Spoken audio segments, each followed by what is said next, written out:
कौन सवाल है जी? अभी नहीं होगा, चलिए अभी पढ़ लेना, इसके बाद में स्टॉप हो जाएगा। इस क्वेश्चन को समझिए। बिंदु ए के निर्देशांक ज्ञात करना है, मतलब एक कोई बिंदु ए है उसके निर्देशांक हमें ज्ञात करना है। कोई दो तरह का एक्स का मान और एक वाई का मान। जहाँ ए बी वृत्त का व्यास है, जहाँ जो ए बिंदु जिसके निर्देशांक ज्ञात करना है वहाँ पे बिंदु बी भी है, तो ए बी एक रेखाखंड बन रहा है। ए बी रेखाखंड जो है उसको वो क्या बोल रहे हैं? व्यास। तो व्यास कहाँ होता है? वृत्त के अंदर, तो वृत्त का व्यास होगा वो रेखाखंड ए बी। चलिए मैं इसको बता देता हूँ, आपको साथ ध्यान हो। ये जैसे हमारा वृत्त है, इसका व्यास क्या होगा? व्यास यहाँ पर कुछ बराबर बीचों बीच लाइन एक होगी, वो क्या होगी? हमारा ए बी व्यास होगी। तो ए के हमें निर्देशांक ज्ञात करना है यहाँ के, और ये बीचों बीच क्या होगा? इसका केंद्र बिंदु। तो इसका केंद्र के निर्देशांक है 2 और -3, तथा बी के निर्देशांक जो है 1 4 यहाँ इस तरीके से है। तो हमें अब ए के बताना है। तो आप यहाँ पर ध्यान दीजिए कि यहाँ पर जो केंद्र बिंदु के निर्देशांक है, तो ये ए और बी से कैसा रहता है? एकदम बीचों बीच मध्य में रहता है, केंद्र बिंदु रहता है। तो केंद्र में मध्य बिंदु है, तो इसका मतलब यहाँ पर हमको x1 + x2 और y1 + y2 वाला विभाजन का सूत्र लगाएंगे, क्योंकि मध्य में रहता है तो हमें m1 और m2 की जरूरत नहीं रहेगी। क्लियर है? तो उसके द्वारा हम इस a के मान ज्ञात करेंगे। चलिए कैसे करेंगे देखिए। हमें पता है कि केंद्र बिंदु O व्यास के कहाँ बीच स्थित होता है? बीचों बीच या मध्य में।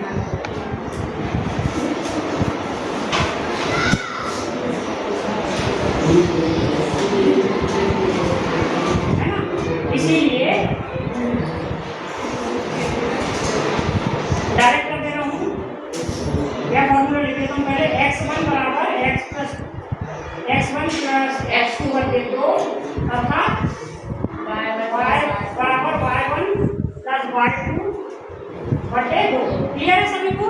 जब मध्य बिंदु में होता है, जब हमें m1 m2 की जरूरत नहीं पड़ती, बीचों बीच है।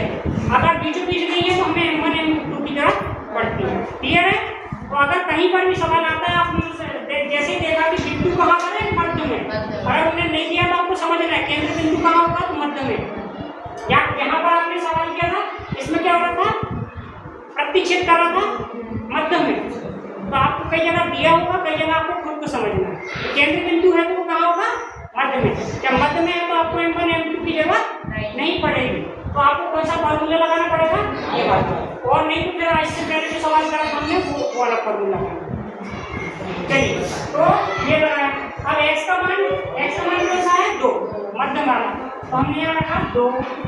x1 का मान, इसको हमने मान लिया x1 और y। ठीक है? इसका मान हमें पता नहीं है। x2 का मान हमें पता है 1 है बटे 2, और y1 का मान हमें ज्ञात करना है। y2 का मान हमने 4 और बटे 2, और यहाँ y का मान हमने देखा -3। ये हो गया।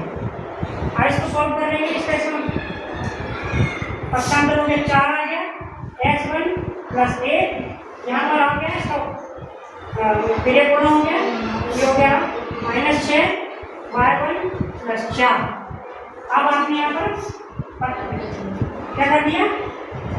पक्षांतर। तो 4 - 1 कितना हो गया? 4 - 1, तो x1 बराबर आ गया 3। यहाँ पर भी आपने पक्षांतर कर दिया, आएगा -4 का। -6 और -4 कितना हो गया? -10। ये आ गया आपका आंसर। क्लियर?